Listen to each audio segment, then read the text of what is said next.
예, 반갑습니다. 오늘 이제 어, 요한계시록 1번 요한계시록 7개 이제 3강 서문학교에 대해서 오늘 좀 함께 살펴보도록 하겠습니다. 목차는 이제 지난주 강의 퀴즈를 처음으로 시작을 하고요.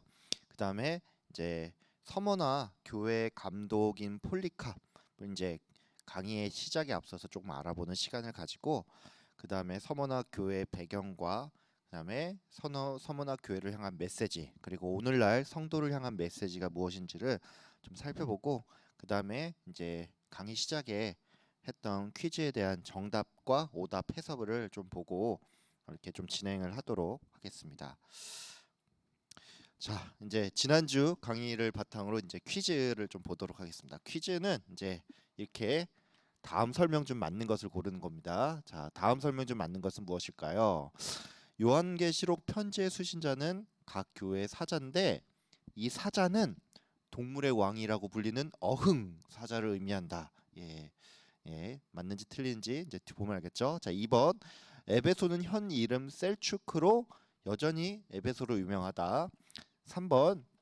에베소는 큰 도시이긴 했지만 상업이 발달하지 못해 경제적으로는 가난한 도시였다. 4번. 에베소 교회는 그 처음 사랑을 버렸다고 책망을 받았다. 5번. 사도 요한은 에베소에서 사역을 한 적이 없다. 예, 무엇이 답일까요?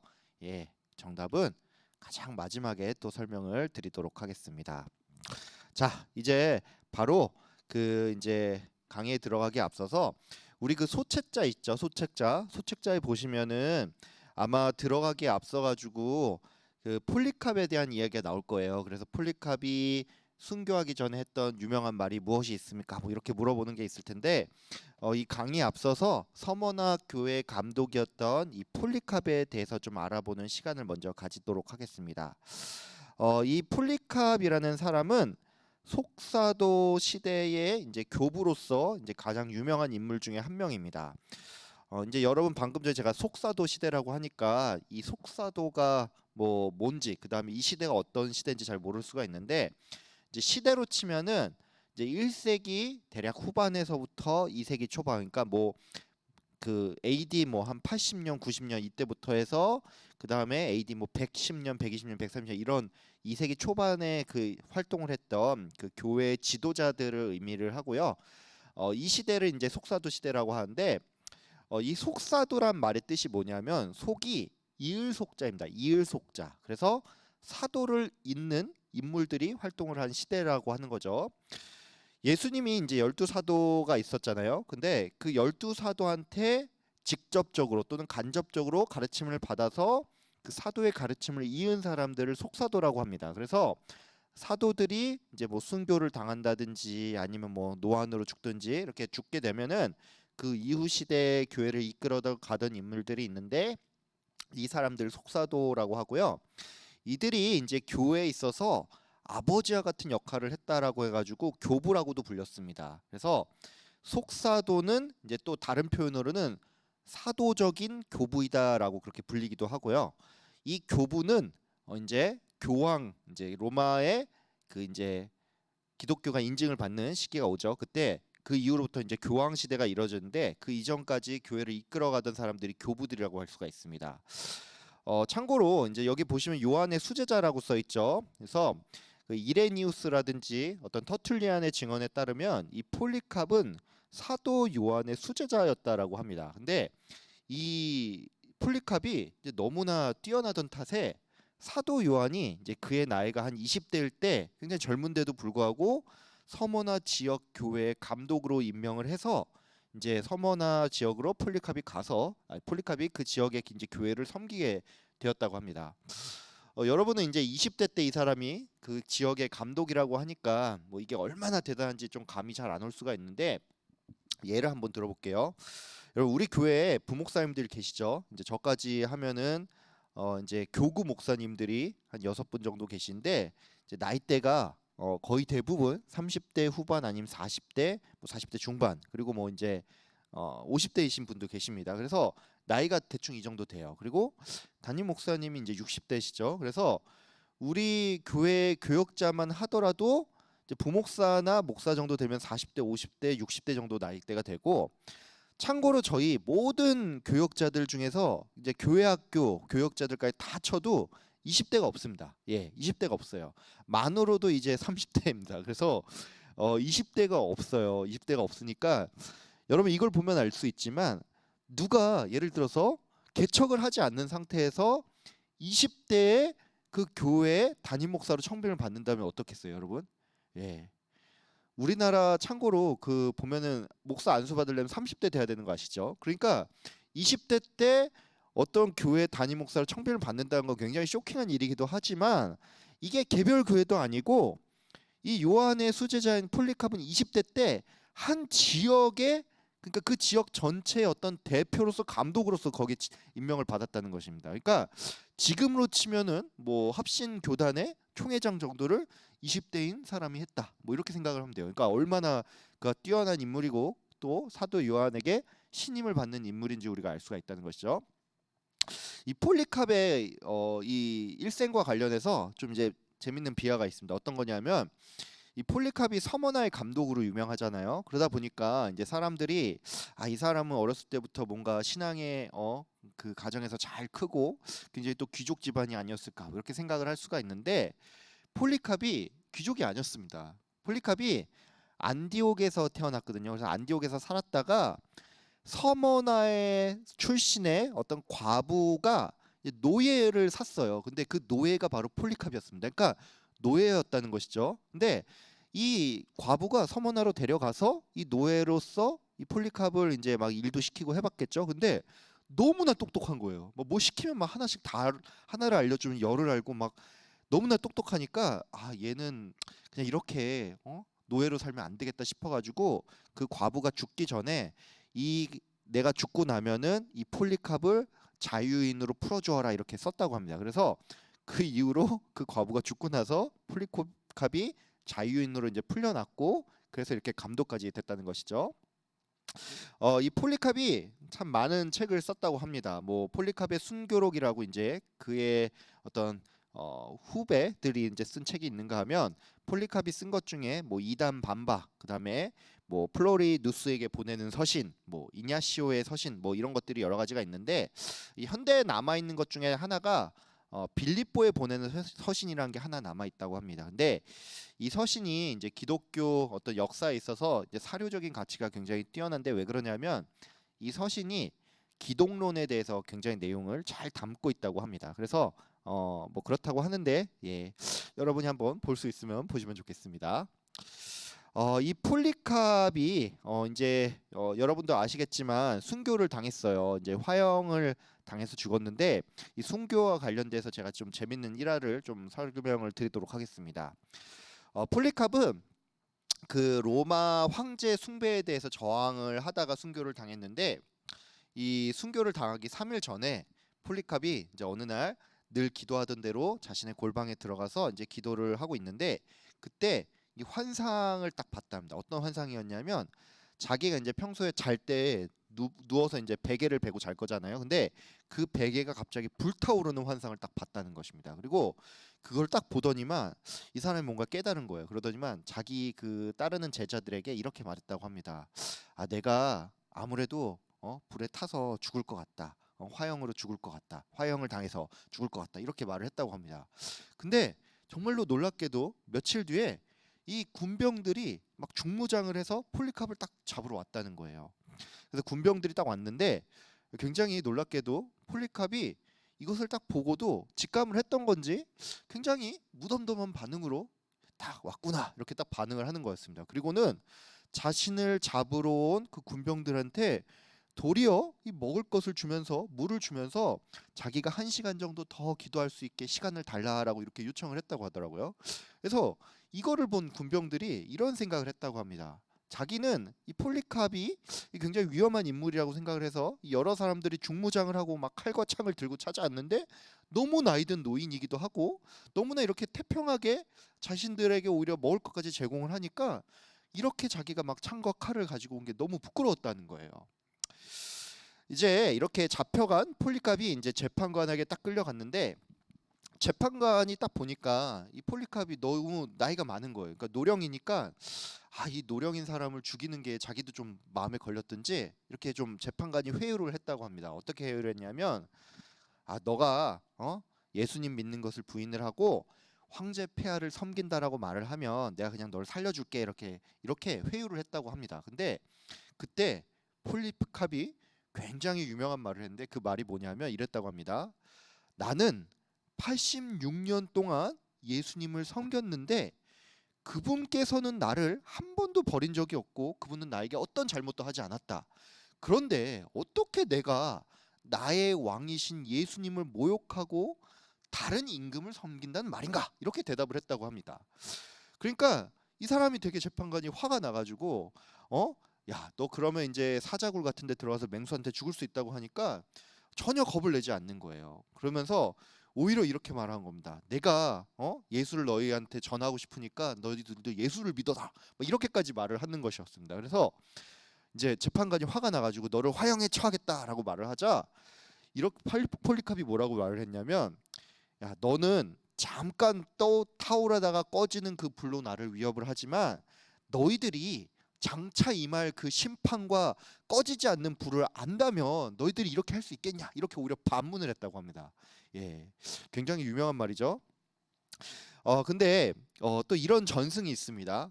결국 그래서 이제 화형을 당하게 됐죠. 근데 여러분 오늘 이 그림 보세요. 그림 보면 좀 이상하지 않아요? 예, 이 그림이 어디에 있냐면 그 폴리캅 순교 기념 성당이라고 그 이제 서머나 지역에 있는 성당인데 그 성당 벽에 그려져 있는 벽화입니다. 근데 여러분 이 그림 잘 보세요. 잘 보면은 이 폴리캅이 묶여 있잖아요. 묶여 있는데 불이 막 밑에서 막 이렇게 올라오잖아요. 근데 불이 이 폴리캅의 몸에 붙어 있습니까? 안 붙어 있습니까? 예, 안 붙어 있죠. 예, 이게 굉장히 뭐 전승에 따르면 그렇다고 합니다. 폴리캅을 불에 태워 죽이려고 이제 폴리캅을 딱 묶고 나서는 불을 확 붙였는데 갑자기 막 엄청나게 강한 바람이 딱 불면서 이 불이 붙지를 않는다는 겁니다. 붙지를 않았다는 겁니다. 그러니까 이게 어떻게 보면 이게 놀라운 기적인데 이게 하나님께서 역사를 하신 거겠죠. 그래서 어떻게든 불로 죽이려고 했는데 죽일 수가 없으니까 보다 못한 재판관이 그냥 그 병사들한테 그냥 칼로 찔러서 죽이라 그래가지고 이 칼로 찔러가지고 죽였다고 합니다. 그래서 여기 보시면 칼로 찔려고 하죠. 불이 안 붙어서 칼로 찔러서 죽이고 죽인 다음에 그 이후에서나 시체를 불로 태웠다고 합니다. 그래서 뭐 전승인데 뭐 그랬다고 하더라고요. 예, 재밌는 이야기죠.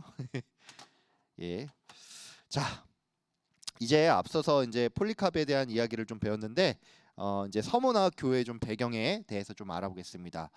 오른쪽에 그림 보시면 이게 구글 지도에서 제가 따온 거예요. 이제 글씨가 잘 보일지 모르겠는데 제가 빨간색 동그라미 쳤는데 이게 보이시는지 모르겠는데 여기 이즈미르라고 써 있죠. 이즈미르. 이게 이즈미르인데 서머나가 옛날 이름이고 지금 현재 터키 이 서부 해안 쪽에 가장 서부 해안 쪽에 위치한 이즈미르라는 도시가 과거에 그 서머나 지역이었다고 합니다. 여러분 참고로 이 이즈미르라고 하니까 여러분 이게 이제 서머나에서 이름이 바뀐 지 오래됐을 거라고 생각을 하는데 참고로 서머나라는 지역의 이름은 굉장히 오랜 시간 쓰였고 세계 1차 대전 때 이 오스만 투르크 제국이 무너지면서 터키에 이제 공화정이 들어왔는데 그때서야 이 이즈미르라는 이름으로 서머나가 이름이 바뀌었다고 합니다. 참고로 이 이즈미르라는 말도 이제 그리스어로 하면 서머나를 의미하는 스미르니라는 단어를 이제 터키어로 바꿔서 부른 거라고 합니다. 그러니까 이름이 그대로 이어진 거예요. 그냥 터키 말로 바꾼 거죠. 그래서 여기가 과거에 그리스 사람들이 좀 많이 살았다고 해요. 그래서 한 1차 대전 이후에 이제 터키가 독립을 했을 때만 하더라도 이 이즈미르 시에 한 15만 명 정도의 그리스인이 살았다고 하고 지금 여전히 그리스 사람들은 여러분 그거 혹시 모르시죠? 이스탄불, 터키의 수도가 이스탄불이잖아요. 근데 그리스 사람들은 이 이스탄불을 뭐라고 부르냐면 콘스탄티노폴리스로 붑니다. 그러니까 과거 옛날 그리스 이름으로 불러요. 그리고 이 이즈미르를 여전히 스미르니라는 서머나라는 고대 이름으로 그리스 사람들은 부른다고 합니다. 참고로 여기 이 이즈미르라는 시는 이 서머나 시는 이제 터키에서 세 번째로 큰 도시예요. 그래서 인구가 이제 22년도 조사에 따르면 정확히 한 439만 명 정도, 440만 명 정도 산다고 하는데 굉장히 큰 도시죠. 우리나라 2대 도시가 뭐죠? 예. 2대 도시가 부산이잖아요. 부산도 400만 명이 이제 안 돼요. 300만 명대인가 그리고 인천이 막 올라오고 있는데 그러니까 우리나라 2대 도시보다 큰 도시죠. 그래서 요 이즈미르가 이스탄불, 그다음 앙카라에 이어서 터키에서 세 번째 도시라고 하고 인구 밀도 기준으로는 터키에서 가장 인구 밀도가 높은 도시가 바로 이 이즈미르라고 합니다. 참고로 여러분 그 이스탄불 아시죠? 이스탄불에는 인구가 한 1,560만 명 정도 산다고 해요. 그러니까 터키 인구가 8,600만 명 정도 되는데 이스탄불이 서울보다 많은 2,560만 명이나 산다고 하고 앙카라 2대 도시 앙카라만 하더라도 570만 명 정도 산다고 하니까 이거 굉장히 큰 도시죠. 이즈미르가 굉장히 큰 도시인 걸 알 수가 있는데 여러분 도시가 크다는 게 무슨 의미죠? 도시가 크다는 거는 바꿔 얘기하면은 옛날부터 사람들이 좀 모여서 살기 좋았다. 그러니까 계획 도시, 특별히 막 어떤 계획 도시가 아닌 이상 사람이 모여서 살기 좋은 지형과 그런 어떤 천혜의 환경을 가지고 있다는 것을 의미합니다. 그래서 이 지역 같은 경우에는 이제 실제로 이제 3,000년 전부터 이 지역의 사람들이 좀 살았는데 기원전 한 1100년경에 뭐 역사에 따르면 에올리아 헬라인이라는 그런 사람들이 이 지역에서 정착을 해서 살았고 이후에는 이오니아 이게 소아시아 지역을 일컫는 헬라어입니다. 그러니까 이오니아 헬라인들이 이곳을 좀 지배를 했다가 뭐 루디아 왕, 뭐 알리아테스에 의해서 파괴가 되고 뭐 한 300년 정도 방치가 됐다가 알렉산더 대왕이 이 도시를 이제 재건을 했다고 합니다. 여러분 여기에 보면은 유명한 사람이 있어요. 이즈미르 출신 사람 중에 굉장히 유명한 사람이 있는데 여러분 그 보면은 일리아드 오디세이라는 그런 그 작품이 있죠. 근데 그 작품으로 굉장히 유명한 그 헬라의 서사시인 호메로스, 그러니까 호머죠. 호메로스가 요 이즈미르 서머나에서 태어나고 주로 활동을 했다라고 합니다. 그리고 이 지역이 이제 워낙 그 살기 좋은 지역이기도 하고 그러다 보니까 여러 지역들의 여러 이제 열강들의 외침을 좀 많이 받았다고 해요. 그래서 알렉산더 대왕 때 이제 헬라 제국으로 좀 편입이 됐다가 그 이후에 뭐 페르가몬 왕국의 지배를 받기도 했고 로마 제국의 지배를 받고 중세 시대에는 비잔틴 제국의 그런 지배도 받았다고 합니다. 그러다가 뭐 1400년대 이때는 이제 오토만 제국 거기에 이제 편입이 되고 이제 그리스 지배도 한때 잠깐 받다가 터키가 독립하면서 지금의 이제 터키에 소속이 됐다라고 합니다. 이 서머나 교회 같은 경우에는 그 지역에 굉장히 명산물이 많다고 해요. 그래서 굉장히 유명한 명산물이 두 개가 있는데 하나는 몰약이고 하나는 또 하나는 이 포도주가 굉장히 유명하다고 합니다.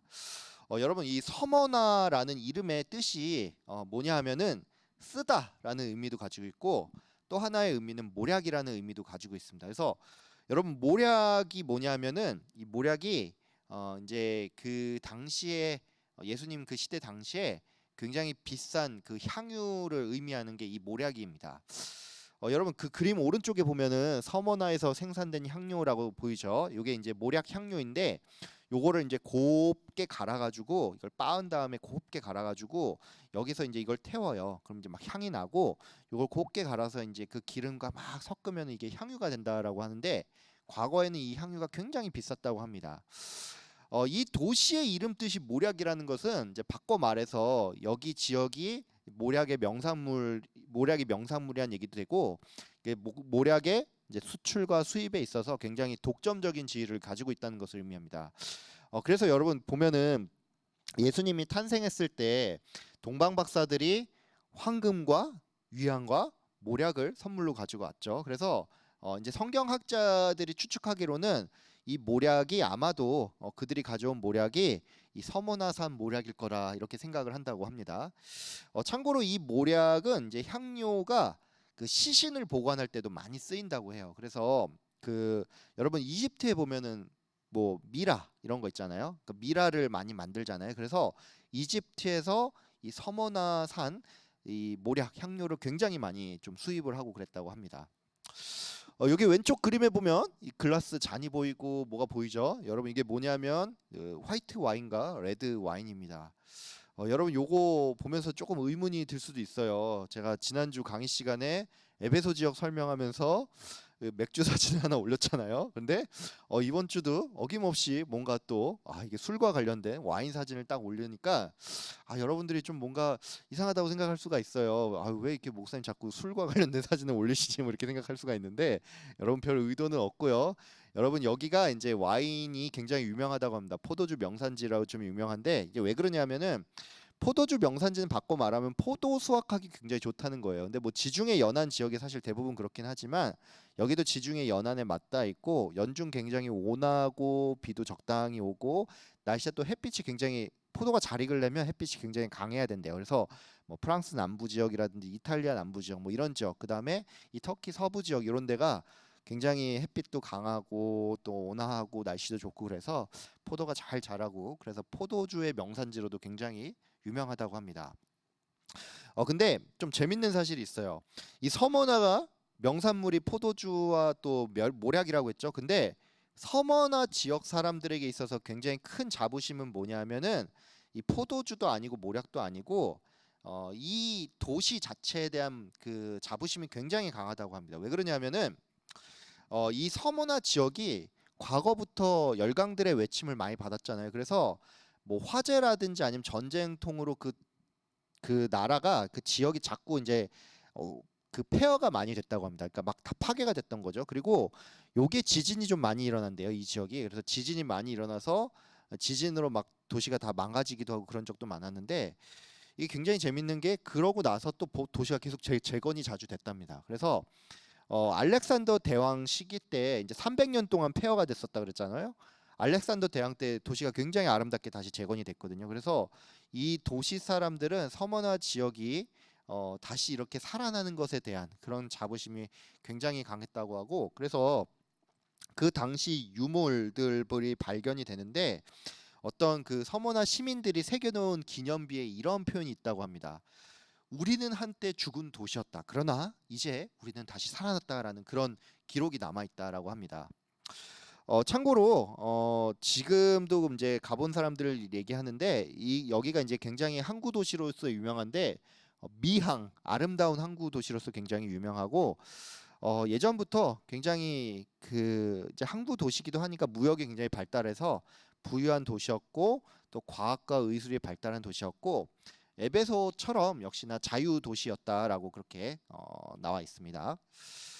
이 지역에 각종 문화 유적들이 또 있을 텐데 좀 아이러니한 사실이긴 한데 이 이즈미르가 터키의 3대 도시라고 했잖아요. 근데 3대 도시인데도 불구하고 그렇게 많이 알려진 도시는 아닙니다. 여러분 왜 여기 이 도시가 그렇게 알려진 도시가 아닐까요? 예. 뭐 터키 3대 도시까지 우리가 굳이 알아야 돼? 뭐 이렇게 생각을 할 수가 있는데 여러분 바꿔 생각해 보세요. 여러분 에베소는 알죠? 예. 에베소도 알고 여러분 아마 그 파묵갈레 이런 거 들어보신 적 있죠? 파묵갈레. 예, 터키에. 예, 이런 건 아마 들어보셨을 겁니다. 근데 요 지역은 이 이즈미르에 비하면 굉장히 작은 지역이에요. 근데 작은 도시인데도 사람들이 알죠? 근데 이즈미르는 잘 몰라요. 왜 그러냐면 이즈미르에 그 유명한 유적이 별로 없기 때문입니다. 이런 이유가 있어요. 제가 앞서 설명드렸지만 여기에 외침이 되게 많았다 그랬죠. 화재도 있었고 뭐 전쟁도 있었고 지진도 있었다 그랬죠. 그래서 유적이 대부분 다 파괴가 많이 됐습니다. 그래서 유적이 많이 파괴됐다 보니까 문화 유적이 별로 없다 보니까 사람들이 별로 놀러 오질 않아요. 그리고 이 지역에 바로 위에는 이제 북쪽에 보면은 페르가몬 버가모 유적지가 있고요. 남쪽에는 지난주에 살펴본 에베소가 있고 또 트로이가 또 그 지역이 있기 때문에 그 지역을 들르기 위해서 이즈미르 항공을 이용한다 뿐이지 이즈미르 자체를 놀러 오는 사람은 많지 않다고 해요. 그래서 여기에는 유적이 많지 않기 때문에 별로 유명하지 않다고 하고 그래도 뭐 문화 유적이 있긴 있죠. 있는데 이제 주로 모스크 그러니까 이슬람교다 보니까 모스크와 관련된 것들이 많고 여기 이제 왼쪽 사진에 보면은 모스크 사진이 있죠. 이게 히사르 모스크라고 불려요. 근데 이게 뭐 굉장히 아름답다고 하는데 뭐 그게 좀 이제 최근에 지어진 것 중에 좀 유명하고 뭐 그 외에 뭐 이즈미르 시계탑 그다음에 뭐 초대 뭐 이렇게 이즈미르 이제 터키 독립 전쟁 시에 뭐 이즈미르를 탈환한 뭐 그 나라로 치면 뭐 이순신 같은 그런 장군이 있어요. 그런 그 아타튀르크라는 뭐 그런 사람의 생가가 있다고 하는데 뭐 생소하죠. 예. 우리 입장에선 좀 생소합니다. 이 오른쪽 그림에 보면은 그냥 이렇게 현대 건물 사이에 뭔가 건물 하나 있죠. 예. 그리고 사람들 여기 몇 명 서 있잖아요. 이게 뭐냐면은 이게 예, 폴리캅 기념 성당입니다. 성당. 그래서 기독교 유적은 생각보다 별로 남아 있는 게 없고 그래서 어 도시는 굉장히 좀 큰 도시고 뭐 어쨌든 사람도 많이 살고는 있지만 이제 문화 유적적인 측면에 있어서는 그렇게 유명한 건 없다. 뭐 이렇게 알면 될 것 같습니다. 자, 이제 서머나 교회의 이제 종교적인 서머나 지역 이제 그 지역 그 교회 지역의 이제 종교적인 배경을 좀 알아보도록 할게요. 이 지역 같은 경우에는 그 당시에 이제 소아시아 대부분이 그렇긴 했지만 황제 숭배가 굉장히 열심인 지역이었습니다. 에베소 교회 시간을 이제 배울 때도 저희가 얘기를 했지만 이제 에베소 지역에도 황제 숭배를 위한 신전이 있었다고 하는데 이 서머나 지역 같은 경우는 그 황제 숭배를 위한 신전이 가장 첫 번째로 지어진 곳이라고 합니다. 그러니까 첫 번째로 지어졌다는 거는 황제 숭배에 있어서도 가장 열심이었다는 것을 의미하죠. 이게 오른쪽 그림 보시면 여러분 보시면 이제 어떤 여자 상이 하나 있잖아요. 이게 뭐냐면은 이게 데아 로마라고 해요. 데아 로마라고 하는데 이게 뭐냐면 로마를 의인화한 여신입니다. 그래서 이 신전이 서머나 시에 있는데 이게 BC 195년에 지어졌다고 해요. 그러니까 로마의 지배를 이제 받기 막 시작했을 때 그때부터 로마에 굉장히 잘 보이기 위해서 노력을 많이 했다는 거죠.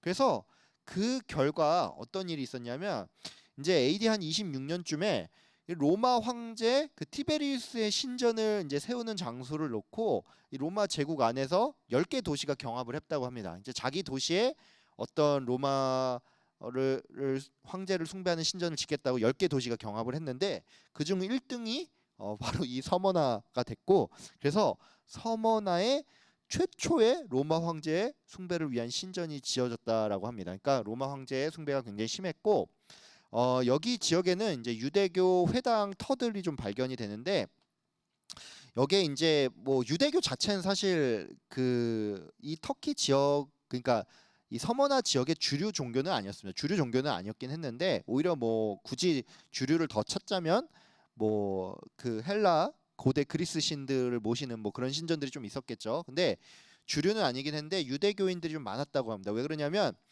예루살렘이 AD 70년에 이제 함락이 되는데 그때 그 굉장히 많은 유대교인들이 이 로마 그 군병들에게 끌려가면서 강제로 이 서머나 지역으로 많이 이동을 했고 그래서 거기에 이제 터를 잡은 유대인들은 모이면 이제 항상 회당에서 모였잖아요. 그래서 회당을 이제 회당에서 모였고 그래서 유대교가 좀 있었다. 이 정도 생각을 하면 될 것 같습니다. 서머나 교회는 여러분이 사실 어떤 의미로 이제 저의 강해를 듣기 전까지는 사실 잘 몰랐을 거예요. 왜 그러냐면은 여러분 보시면 알겠지만 바울 서신에 서머나 교회가 언급이 될까요, 안 될까요? 예. 예, 서머나 교회가 직접적으로 언급되지 않습니다. 그리고 여러분 집에 가서 한번 찾아보세요. 서머나라는 그 이름을 아마 검색을 해보면 알겠지만은 이 서머나 지역이 직접적으로 언급된 거는 신약 성경에 그 어디에도 없고 요한계시록에만 있습니다. 그러니까 요한계시록에만 서머나 교회가 나오고 그 어디에도 서머나 교회에 대한 언급이 없다 보니까 우리가 사실을 잘 모른다는 거죠. 그래서 이 서머나 지역 교회 생성에 대해서는 좀 여러 이견들이 있어요. 여러 이견들이 있는데 그래도 이제 가장 중론은 뭐냐면 이제 사도행전 19장 10절에 보면은 이제 바울이 에베소 지역 선교를 하는 그런 내용들이 나옵니다. 그래서 그 당시에 바울이 이제 에베소 지역에서 두란노 서원 같은 데서 막 강론을 하고 그랬잖아요. 그래서 그 바울의 설교를 들은 사람들이 이제 인근의 서머나 교회로 이제 건너가서 거기서 이제 교회를 세웠다라는 뭐 그런 의견도 있고요. 그 다음에 뭐 이제 또 이런 얘기도 있습니다. 뭐 바울이 가기 전에 예전에 이제 이스라엘 사람들 이제 히브리인들이죠. 개종한 히브리인들이 이제 로마의 압제나 아니면 유대인들의 핍박을 피해서 먼저 이 지역으로 넘어왔다라는 그런 의견도 있는데 요거는 조금 희박해요. 이거는 가능성이 좀 희박해요. 왜 그러냐면 유대인들이 먼저 자리를 잡고 조금 밀어냈다라는 그런 내용들이 좀 있기 때문에 아무래도 먼저 들어왔다는 건 좀 어렵다고 보고 있습니다. 그리고 이제 또 어떤 거는 이제 전승입니다. 이거는 정확히 말하면 카톨릭 전승인데, 카톨릭 전승에 보면은 이제 바울이 에베소 교회 지역에 가서 이제 사역을 하기 전에 서머나 지역을 먼저 들렀다고 해요. 그래서 서머나 지역에 들러서 복음을 선포를 하고 복음을 전하고 그 지역에 교회가 생겼다고 하는데, 뭐 어찌 됐든지 간에 그래도 이제 가장 신빙성이 높은 거는 아무래도 사도 바울과 좀 연관이 되어 있어 보인다. 직접적으로 간접적으로 좀 영향을 받은 것이 아마 이 서머나 교회일 거라고 좀 생각을 하고 있습니다.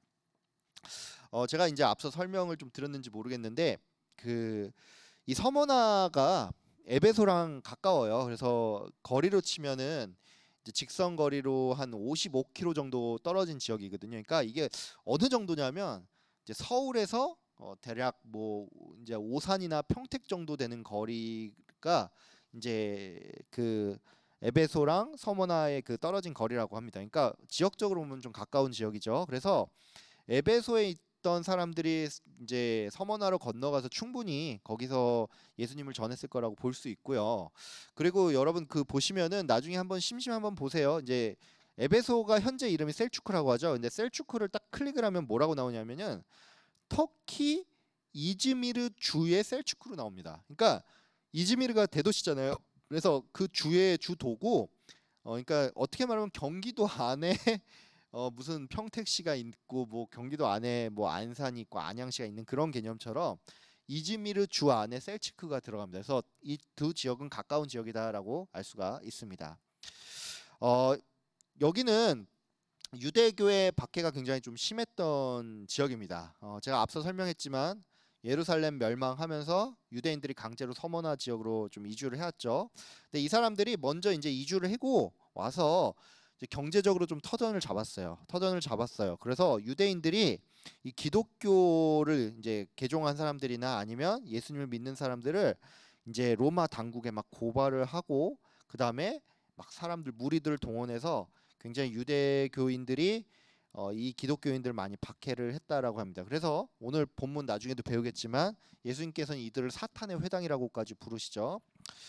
여러분 이게 오른쪽 그림에 보시면 이게 위에 건물들이 있고 밑에가 뭐냐면은 이게 지하 땅굴 같은 거예요. 그래서 데링쿠유라고 부르는데 뭐 카타콤 같은 거라고 생각하면 됩니다. 그래서 이게 이제 어떻게 보면 막 개미 굴처럼 보이는데 이게 뭐냐면은 그 당시에 이제 기독교인에 대한 공동체에 대한 탄압이 굉장히 심했잖아요. 그래서 사람들이 그 지역 전반적으로 보면은 이 돌이 굉장히 연하다 그래요. 그래서 이제 깡깡깡 치면 이게 막 돌이 깎이고 막 이렇게 그렇게 팔 수가 있다는데, 이 굴을 파고서 기독교인 공동체들이 이 탄압을 피해서 이 도시 밑에 지역에 이렇게 굴을 파고 뭐 기록에 따르면 뭐 지하 60m 깊이에 뭐 2만 명 이상이나 되는 굉장히 많은 사람들이 거주를 했다라고 합니다. 그래서 여기에서 살다가 죽은 사람들의 그 막 그걸 조사를 했는데 보니까 이 시력이 거의 다 퇴화가 되어 있었고, 보니까 이게 등이 굽어 있었대요. 그러니까 계속 어두운 곳에 사니까 빛을 못 보고 그래서 막 뼈가 약해지고 막 등이 굽고 막 좁은 곳에 있다 보니까 좀 그랬다고 합니다. 예. 자, 이제 그 교회 배경에 대해서 좀 봤고, 이제 교회를 향한 메시지를 좀 알아보도록 하겠습니다. 먼저 발신자가 누군지 알아보도록 하겠습니다. 제가 계시록 2장 8절의 하반부를 좀 읽어볼게요. 처음이며 마지막이요 죽었다가 살아나신 이가 이르시되.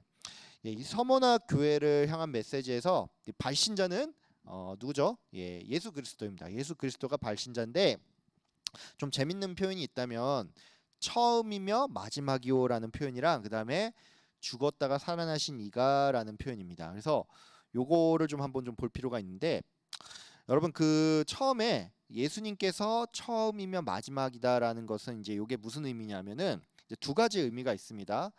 먼저는 예수님께서 태초에 이제 세상의 창조주로서 하나님께서 예수님을 통해서 이 천지를 창조하셨죠. 그래서 그가 처음이라는 말도 되고, 그 다음에 세상 끝날에 심판을 누가 하시죠? 예, 예수님께서 심판을 하십니다. 그래서 예수님께서 심판자가 되시기 때문에 그가 처음이면 마지막이라는 얘기가 되고요. 또 두 번째 의미는 뭐냐면 예수님께서 처음과 끝이 된다는 것은, 이게 말하자면 교회의 시작부터 끝까지 예수님께서 함께 하신다는 그런 의미입니다. 그래서 예수님이 처음이면 마지막이라는 것은 교회를 보호하는, 항상 보호하는, 모든 순간에 함께하는 보호자가 되신다는 그런 의미가 있습니다.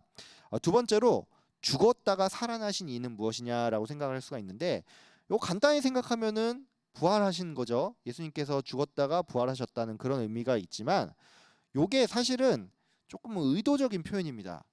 여러분, 제가 앞서 설명드렸는데 서머나라는 도시가 굉장히 여러 외침을 당하고 전쟁과 또 방화와 자연재해로 도시가 다 망했다가 다시 살아났죠. 그래서 이거에 대한 자부심이 굉장히 컸다고 제가 설명을 드리고, 뭐 김연비에 보면 우리 도시는 죽었다가 다시 살았다, 이런 표현이 있다고 하죠. 그래서 요 표현은 예수님이 정말로 부활하신 예수님이라는 표현도 있지만은 서머나 교회 교인들이 특별히 좀 와닿는 표현입니다. 그러니까 서머나가 많은 외침 가운데서, 자연재해 가운데서 도시가 파괴됐지만 다시 재건된 것처럼 우리 교회가 많은 어려움과 환란이 있지만 다시 살아난다는 그 부활의 소망이 있다는 것을 나타내기 위해서 의도적으로 이렇게 표현을 했다는 것입니다.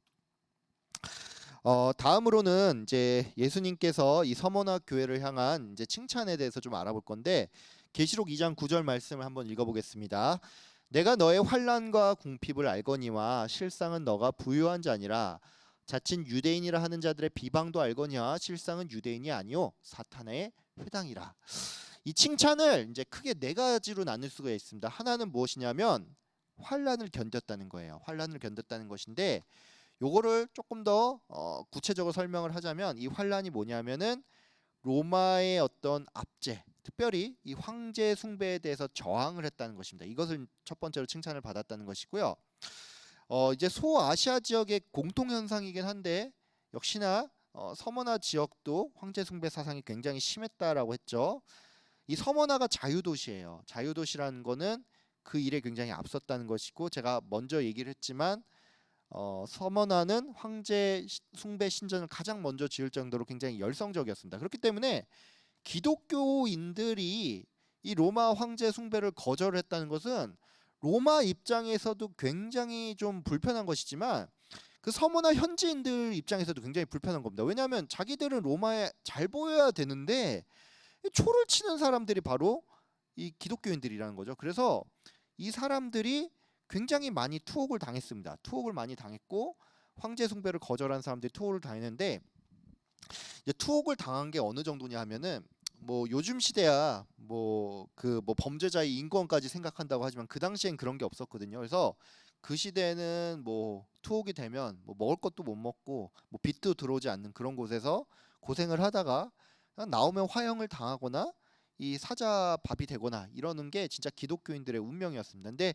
그 환란을 견디면서 로마에 저항하면서 신앙을 지켰다는 것이죠. 그래서 그게 첫 번째 칭찬이고요. 두 번째는 유대인의 이 비방을 견뎠다는 것입니다. 여러분, 그 유대인이라 하는 자들의 비방도 알거니아라고 나와 있죠. 그래서 유대인의 비방을 이들이 견뎌냈다는 건데, 이 유대인들이 왜 비방을 했냐면은 이제 물론 여러분 보시면 알겠지만 성경에 보면은 이제 사도 바울의 여행 중에 유대인들이 굉장히 많이 사도 바울을 괴롭히게 만들어요. 그래서 이게 왜 그랬냐면은 여러분, 이게 참 재밌는 건데 로마 입장에서는 어떻게 보면은 유대인 교인과 기독교인이 사실 구분이 잘 안 갔습니다. 왜냐하면 그냥 히브리인들의 신앙 중에 그냥 하나의 분파 정도로 생각을 했어요.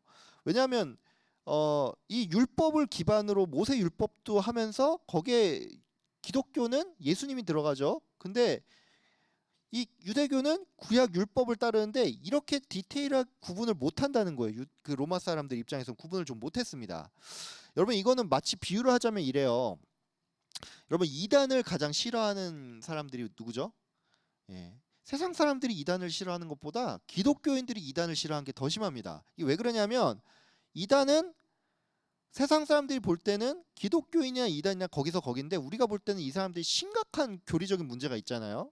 그러니까 유대인들 입장에선 기독교인들이 그렇게 미운 존재였습니다. 그래서 유대인들이 어떤 이런 그 정책을 펼쳤냐면 일부러 자신들과 기독교인을 굉장히 구분 지으려고 많이 노력을 했어요. 그래서 여러분 보시면 굉장히 신기한 건데 이 유대인들이 굉장히 다루기 어려운 민족이었다고 합니다. 그래서 로마 시대에도 워낙 이제 반란도 자주 일어나고 그들의 믿음에 그들의 신앙이 워낙 이제 투철하다 보니까 되게 그 로마의 말을 잘 안 들었대요. 그래서 로마가 황제 숭배를 강요하는 가운데서도 유일하게 거기서 좀 제외를 시켜준 게 유대교인들이었다고 합니다. 근데 유대교인들은 자신들만 이렇게 제외가 돼야 되는데 기독교인까지 제외되는 건 바라질 않는 거예요. 기독교인까지 제외되는 건 너무 싫었던 거예요. 그래서 이 사람들이 이 로마 관리들에게 기독교를 향한 이 모함을 계속합니다. 어떻게 했냐면 예를 들어 이런 거예요. 가장 대표적인 건 이겁니다. 우리 성만찬 하잖아요. 성만찬. 그러니까 성찬. 예수님께서 성찬하시면서 어떻게 하셨죠? 그러니까 그 떡과 포도주를 이제 먹으면서 이것은 나의 살이고 이것은 나의 피다 이렇게 말을 하잖아요. 근데 요거를 뭐라고 얘기를 했냐면 이 성찬을 하는 기독교인을 유대교인들이 이 기독교인들은 식인종입니다. 사람을 피를 먹고 사람의 살을 뜯어먹는 식인종입니다라고 이런 식으로 사람들이 그러니까 유대교인들이 기독교인을 모함했어요. 그리고 로마 당국에 고발을 했던 것이죠. 그래서 이렇게 고발을 하는가 하면은 왜 그런 것도 있잖아요. 여러분 보면은 기독교인이 보면은 우리가 예수 그리스도 안에서 다 형제 자매입니다. 이런 말을 하잖아요. 근데 유대교인들은 요걸 가지고 또 뭐라 그랬냐면 이 기독교인들이야말로 가정을 파괴하는 주범입니다. 뭐 이런 식으로 말을 하면서 로마 당국을 막 이렇게 로마 당국의 이 기독교인들을 비방하는 그런 일들을 했고 그래서 그 비방을 견뎌냈다는 것입니다. 그다음에 이제 서문학 교회가 앞서 설명드린 것 외에도 이제 궁핍을 견뎌낸 그런 것을 좀 칭찬을 받았습니다. 이 궁핍은 뭐냐 하면은 쉽게 말해서 경제적으로 어려움을 당했다는 것이죠. 이게 뭐냐면은 여러분 좀 생각해 볼 필요가 있어요. 서머나 지역이 제가 앞서 설명드렸지만 부유한 도시라고 했잖아요. 무역이 발달한 부유한 도시라고 했죠. 그리고 뭐 명산물도 많고. 근데 왜 이 기독교인들은 왜 궁핍한 삶을 살았을까요? 예. 이제 학자들이 몇 가지 견해를 좀 얘기를 하는데 첫 번째로는 복음을 받아들인 사람 자체가 가난한 사람이 많았다라는 그런 주장입니다. 여러분 고린도전서 1장 26절을 보면 이런 말이 나옵니다. 육체를 따라 지혜 있는 자가 많지 않으며 능한 자가 많지 않고 문벌 좋은 자가 많지 않다. 이런 말이 있어요. 그러니까 세상적으로 잘 나가는 사람이 고린도 교회에 별로 없다는 식으로 그렇게 바울이 얘기를 했다는 것이죠. 근데 이건 바꿔 생각하면 이렇습니다. 세상적으로 잘 나가는 사람들은 아쉬울 게 별로 없기 때문에 복음을 이렇게 적극적으로 받아들일 가능성이 적다는 것이죠. 그래서 아마도 이제 학자들이 얘기한 게 서머나 지역에서 그리스도인이 된 사람들은 세상적으로 볼 때 조금 계층적으로 낮은 사람들이었기 때문에 그래서 그들이 아마 궁핍했을 것이다라는 그런 견해가 있고 또 어떤 사람들은 서머나인들이 가난한 사람을 구제하는데 너무 열심히 다니 보니까 본인도 궁핍해졌을 수 있다라는 또 그런 견해도 있습니다. 근데 최근의 견해, 가장 이제 설득력이 높은 최근의 견해는 이렇습니다. 앞서서 제가 이제 에베소도 그렇지만 에베소만 하더라도 이 시장을 출입할 때 황제에게 향을 올리고 뭐 황제는 주님이십니다. 뭐 이런 식으로 외치고 들어가야 된다 그랬죠. 그런데 이 황제 숭배를 저항했던 기독교인들은 이것을 하지 않으니까 어떤 일이 생겼냐면은 굉장히 부유한 도시인데 상거래를 할 수가 없는 거예요. 예, 상거래를 할 수 없다는 건 뭐죠? 먹고 살아야 되는데 그 기본적인 거를 박탈당하는 위험이 있다는 거죠. 그래서 부유한 나라임에도 불구하고 그들이 자기의 신앙을 지키느라 뭐 직업도 뺏기고 그 다음에 상거래를 제대로 하지 못하니까 가난하고 되게 어려웠다는 것입니다. 근데 참 재밌게도 예수님께서는 너희들이 환난을 당하고 궁핍한다. 그러니까 궁핍한데 그러니까 굉장히 어렵다. 경제적으로 어려운데 실상은 네가 부유한 자라고 이렇게 칭찬을 하고 있다는 것이죠. 여러분 요거는 굉장히 재밌는 표현입니다. 여러분 교회가 환난과 궁핍을 겪고 있지만 예수님 기준에서는 절대 그게 불행한 것도 아니고 너희들이 실상은 부유한 자라고 오히려 칭찬하고 있다는 것이죠. 이게 뭐냐면 재물의 많고 적음이 부유한 것이 아니라 우리가 복음에 취해 살고 복음을 붙잡고 살고 예수 그리스도를 더 의지할 때 그 사람이 정말로 부유한 자라는 것을 예수님께서 말씀하신다는 것입니다. 여러분 누가복음 12장 15절에 이런 말씀이 나와요. 사람의 생명이 그 소유에 넉넉한 데 있지 않다라는 그런 말이 있습니다. 그래서 그리스도인은 예수를 소유하는 것이 바로 가장 부유한 삶을 사는 것이고, 우리가 돈이 없고 뭐 몸이 안 좋고 그다음에 또 좀 여러 가지 뭐 사업이 힘들고 이래서 우리가 궁핍한 게 아니라, 우리가 궁핍한 것은 내가 예수를 찾지 않는 것이 궁핍한 것입니다. 그래서 말씀으로 살고 예수를 의지하면서 사는 사람은 그 누구보다 부유한 자라는 것을 우리가 알 수가 있죠. 이 칭찬, 예수님이 서머나 교회를 향한 칭찬과 관련해서 우리가 조금 더 생각해 볼 주제가 있어요. 그게 뭐냐면, 교회의 참된 표지가 무엇인가라는 것을 우리가 좀 생각할 필요가 있습니다. 여러분, 그 교회의 참된 표지가 뭐죠? 예. 신학적으로 얘기를 하면 교회의 참된 표지는 말씀의 바른 선포, 그다음에 바른 성례의 집행, 그리고 정당한 권징의 실행입니다. 예, 신학적으로 보면 그래요. 근데 제가 요거를 말하는 게 아니고, 서머나 교회를 보면 우리가 알 수 있는 게, 교회가 교회다운 참된 표지가 있다면 세상으로부터 좀 우리가 핍박과 환난을 당하는 것이 바로 교회의 참된 표지라는 것입니다. 여러분, 디모데후서 3장 12절에 이런 말씀이 나옵니다. 무릇 그리스도 안에서 경건하게 살고자 하는 자는 핍박을 받으라. 예. 그리고 베드로전서 4장 12절에는 이런 말씀이 나와요. 사랑하는 자들아, 너희를 연단하려고 오는 불시험을 이상한 일 당하는 것 같이 이상히 여기지 말고 오히려 너희가 그리스도의 고난에 참여하는 것으로 즐거워하라라는 그런 말씀이 있습니다. 여러분, 성도로 살면은 어려움이 따를 수밖에 없습니다. 교회가 교회다우면 어려움이 따를 수밖에 없습니다.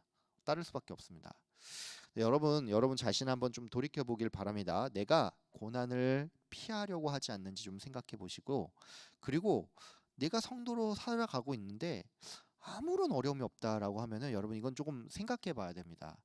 내가 잘 살아서 어려움이 없는 게 아니라, 어쩌면 내가 이 세상 살면서 성도라는 것을, 내가 성도임을 세상에 거의 드러내지 않기 때문은 아닌지 한번 생각해 봐야 합니다. 내가 성도임을 드러내면 여러분, 살면서 세상 사람과 뭔가 좀 다른 모습이 자꾸 나와야 돼요. 그래서 세상 사람들이 뭔가 불편하고 좀 대하기 꺼리고, 그다음에 말만 하면 자꾸 예수님 얘기하고 뭐 이러니까 좀 사람들로부터 원래 미움 받는 게 정상입니다. 눈치 없게 하는 건 아니지만, 눈치 있게 해도 원래 우리가 성도답게 살면은 우리가 핍박과 환난이 따르고, 그게 바로 성도의 또 교회의 참된 표지라는 것을 여러분 한번 이 서머나 교회를 통해서 좀 생각할 수 있으면 좋겠습니다. 자, 이제 그 서머나 교회를 향한 권면이 무엇인지 좀 알아보도록 하겠습니다. 제가 요한계시록 2장 10절에서 11절 부분을 읽도록 하겠습니다. 너는 장차 받을 고난을 두려워하지 말라. 볼지어다 마귀가 장차 너희 가운데서 몇 사람을 옥에 던져 시험을 받게 하리니 너희가 10일 동안 환난을 받으리라. 내가 죽도록 충성하라. 예. 예수님의 권면은 한마디로 말씀하면 죽도록 충성하라라고 할 수가 있습니다. 여러분, 오른쪽 그림 사진 보이시죠? 예, 요거 한자로 지사충성이라고 써 있는데, 요게 무슨 뜻이냐면 죽도록 충성하라를 한자로 쓴 거예요. 이게 그 합동신학대학원 이제 1층에 가면은, 그 합동신학대학원 본관 1층에 가면 그 이게 이렇게 긴 현판이 이렇게 붙어 있거든요. 그래서 제가 학창 시절에 참 많이 보고, 또 이걸 보면서 참 사역자로서 죽도록 충성하는 좀 그런 마음을 가져야겠다라고 생각을 했는데, 요한계시록의 발신자인 예수님께서 이 서문학 교회에게 권면한 게 죽도록 충성하라는 권면이죠. 여러분도 아시겠지만, 그 제가 이제 앞서 설명했지만, 사도 요한에 의해서 서머나 교회 감독이 이제 폴리캅이 됐다고 했죠. 근데 폴리캅이 20대 때 됐어요. 그러니까 굉장히 젊은 나이에 됐는데, 그랬기 때문에 아마도 서머나 교회 감독으로서 분명히 이 폴리캅은 이 사도 요한이 쓴 이 요한계시록을 분명히 봤을 겁니다. 그러면서 그가 이걸 봤을 때 어떤 생각이 들었을까요? 예. 자기를 향한 말이라고 생각을 했겠죠. 자기가 서머나 교회 감독이니까 서머나 교회 사자는 들으라고 하니까, 자기 입장에선 예수님께서 나보고 죽도록 충성하라라고 그렇게 말하는 거구나라고 분명히 그렇게 느꼈을 것 같아요. 그래서 폴리캅이 아마 제가 생각할 때 순교를 앞둔 시점에서도 그렇게 좀 당당하고 떳떳하고 멋있고 의연할 수 있었던 것은 아마 이 편지의 내용이 떠올라서 그러지 않았을까라는 그런 생각을 합니다. 이 메시지는 서문학교의 모든 성도를 향한 메시지이기도 하고 또 우리 성도를 향한 메시지이죠. 여러분 요 예수님의 권면과 관련해서 이 죽도록 충성하라 외에 또 하나 좀 살펴볼 말이 있습니다. 그게 뭐냐면 마귀가 장차 너희 가운데서 몇 사람을 옥에 던져 시험을 받게 하려니 너희가 며칠 동안 10일 동안 환난을 받으리라라는 그런 말이 나온다는 것입니다. 여러분 요게 12일 동안 환난을 받는다는 게 이게 무슨 뜻일까요? 예. 요거 문자적으로 해석을 하면 성도가 10일 동안 뭐 투옥을 당한다든지 뭐 이제 구금이 된다라는 뭐 그렇게 해석을 할 수가 있는데 그렇진 않잖아요. 사실 딱 10일 동안 그렇게 환난을 받는 게 아니죠. 예. 그래서 막 어떤 사람은 뭐 몇 년씩 있다 그냥 죽기도 하고 감옥에서 죽거나 끌려 나가서 죽기도 하고 그랬죠. 그래서 요 10일 동안 환난을 받는다는 의미는 뭐냐면 이 환난이 끝이 있다는 거예요. 그러니까 짧은 기간 동안 이루어진다는 겁니다. 10년이나 100년이라고 표현을 안 하고 10이라고 했죠. 그러니까 이게 짧은 기간, 그러니까 끝이 있는 환란이라는 건데 동시에 이 10이라는 숫자는 완전수를 의미해요. 그래서 이 환란은 성도에게 있어서 충분하다는 그런 의미도 가지고 있습니다. 요약을 하자면 성도에게 10일 동안 환란이 있다는 그 의미는 이 환란이 그들의 인내에 합당한 충분한 환란이면서 동시에 무한정 지속되고 고통받는 것이 아니라 끝이 있는 고난이라는 것입니다. 그러니까 성도에게 있어서 이렇게 어떤 고난이 이제 허락이 되잖아요. 근데 이 고난은 우연히 일어나는 것도 아니고 그야말로 사탄이 그냥 우리를 막 준동하기 위해서 그렇게 하는 게 아니라 그렇기도 하지만 결국은 하나님의 허락 없이는 그 어느 것도 되지 않는다는 것입니다. 하나님께서는 여러분 이 말씀을 보면서 위로를 얻으시면 좋겠어요. 그 누구도 고난 받는 것 그 자체를 즐기시지 않으시고 절대 감당 못할 시험을 허락하지 않으십니다. 끝이 있다는 것을 여러분 기억을 하면서 희망을 가지면서 살길 바랍니다. 자, 이제 그 서머나 교회를 향한 약속의 말씀을 보도록 하겠습니다. 내가 생명의 관을 너에게 주리라. 귀 있는 자는 성령이 교회들에게 하시는 말씀을 들을지어다. 이기는 자는 둘째 사망의 해를 받지 아니하리라. 예. 예수님께서는 이제 약속의 말씀으로써 크게 두 가지를 약속하셨어요. 하나는 생명의 관, 그다음에 둘째는 사망의 해를 받지 않는다라는 얘기를 하셨는데 이 생명의 관은 이제 그림에 보는 것처럼 이런 어떤 월계관 같은 걸 좀 생각을 할 수가 있을 것 같아요. 그러니까 이 월계관이 뭐였냐면 생명의 관이라고 하면은 그 당시 사람들은 어떻게 해석을 했냐면은 그 당시에 여러분 아시겠지만 그리스 시대 그때 이미 올림픽 같은 그런 게 있었잖아요. 그러니까 경기 같은 게 있었잖아요. 그래서 그 당시 운동 선수들이 보통 운동을 하고 이기면 받는 그 월계관 같은 게 있습니다. 승리를 상징하는 월계관이 있습니다. 그래서 생명의 관을 너에게 주리라라는 말은 이 운동 선수가 경쟁에서 승리한 것처럼 세상의 여러 가지 유혹과 핍박과 환란을 이겨내고 승리한 너희에게 성도에게 주어지는 생명의 승리의 관을 이렇게 생각을 할 겁니다. 그리고 여러분 또 이게 재밌는 건데 이 생명의 관은 굉장히 의도적인 표현이에요. 왜냐하면 서머나 지역이 이제 그 제가 소아시아 지역이 헬라어로 이오니아라고 불리잖아요. 이오니아 지역이 있는데 서머나가 이제 별명이 있습니다. 왜냐하면 어떤 별명이냐면 이 서머나가 이오니아 도시들 중에서 가장 아름다운 도시라는 그런 의미로서 이오니아의 면류관이라는 그런 별명을 가지고 있었다고 합니다. 그러니까 요한이 굉장히 서머나 지역 사람들의 그런 정서와 그런 거를 생각해서 의도적으로 이것을 표현을 했다는 것이죠. 또한 예수님께서는 둘째 사망의 해를 받지 않는다라고 했는데 이 둘째 사망은 이제 우리가 잘 아는 것처럼 우리가 육신이 죽으면 한 번 죽고 그다음에 이제 하나님을 거부한 사람들이 영원한 그 형벌을 받는 것이 있죠. 그게 바로 이제 둘째 사망인데 뭐 한마디로 오른쪽 그림에 나온 것처럼 불못에 떨어지는 그런 것인데 그래서 둘째 사망의 해를 받지 않는다는 것은 이 중간지대는 없어요. 사망의 해를 받지 않는다는 것은 중간지대가 아니라 천국에 간다는 그런 말이죠. 그러니까 영생을 얻는다는 말입니다. 그래서 에베소 교회를 향해서는 생명나무의 열매를 주어서 먹게 하겠다는 그런 표현을 여기서는 너희들에게 둘째 사망의 해를 받지 아니하리라. 너희들이 둘째 사망의 해를 받지 아니하리라. 이렇게 표현을 하고 있다는 것을 알 수가 있습니다. 지금까지 해서 이제 서머나 교회의 배경과 또 서머나 교회를 향한 메시지, 그 다음에 이제 도입부의 폴리캅에 대한 이야기까지 해서 이 서머나 교회에 대한 대해서 좀 알아봤는데, 오늘날 성도를 향한 메시지가 무엇일까? 이제 제가 제 식대로 한번 정리를 해봤어요. 그래서 뭐 앞서서 이제 쭉 그런 이야기 중에 하나로 말씀으로 사는 사람은 누구보다 부유하다라는 걸 좀 정리를 해봤고, 기독교인의 삶은 고난을 인내하는 삶이다. 좀 불편한 말이기는 하지만 요거를 좀 적어봤고요. 그 다음에 예수님께서는 고난을 아시고 감당할 시험만 허락하신다. 그러니까 끝이 있다. 항상 고통받는 게 아니라 끝이 있다. 그리고 예수님이 부활하신 것이 나의 승리가 되고 나의 면류관이다라고 좀 정리를 해봤어요. 그래서 여러분도 오늘 강의를 들으면서 각자 느낀 바가 있으시면 한번 적어보시면 하고요.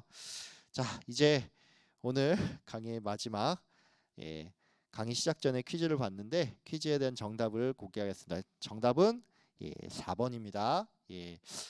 왜 오답인지 설명을 잠깐 드릴게요. 1번 요한계시록 편지의 수신자는 각 교회 사자인데 이 사자는 뭐죠? 동물의 왕이 아닌 동물의 왕 사자가 아니라 메신저. 그래서 이 가장 유력하기로는 교회의 아마 지도자나 아니면 그 편지를 받아서 읽는 대표로서 읽는 사람을 아마 의미할 거다라고 그렇게 설명을 드렸죠. 에베소는 현 이름 셀츠쿠로 여전히 에베소로 유명하다라고 말씀을 드렸는데 생각해 보니까 2번도 정답이네요. 2번도 정답입니다. 4번도 정답인데 2번도 정답입니다. 여전히 에베소로 유명합니다. 자, 3번 에베소는 큰 도시이긴 했지만 상업이 발달하지 못해 경쟁적으로는 가난한 도시였다라고 했는데 3번은 틀렸어요. 부유한 도시였습니다. 육로, 해로 모두 발달해서 무역이 굉장히 발달했고 경제적으로 굉장히 부유한 도시였습니다. 4번도 정답이에요. 자, 2번도 정답이고 4번도 정답입니다. 그다음 5번 사도 요한은 에베소에서 사역을 한 적이 전혀 없다라고 했는데 사역한 적 있죠. 반모섬에 가기 전에 에베소에 있었고 반모섬에서 풀려나서도 에베소로 간 걸로 보통 그렇게 전해지고 있습니다. 그래서 정답은 2번과 4번이고요.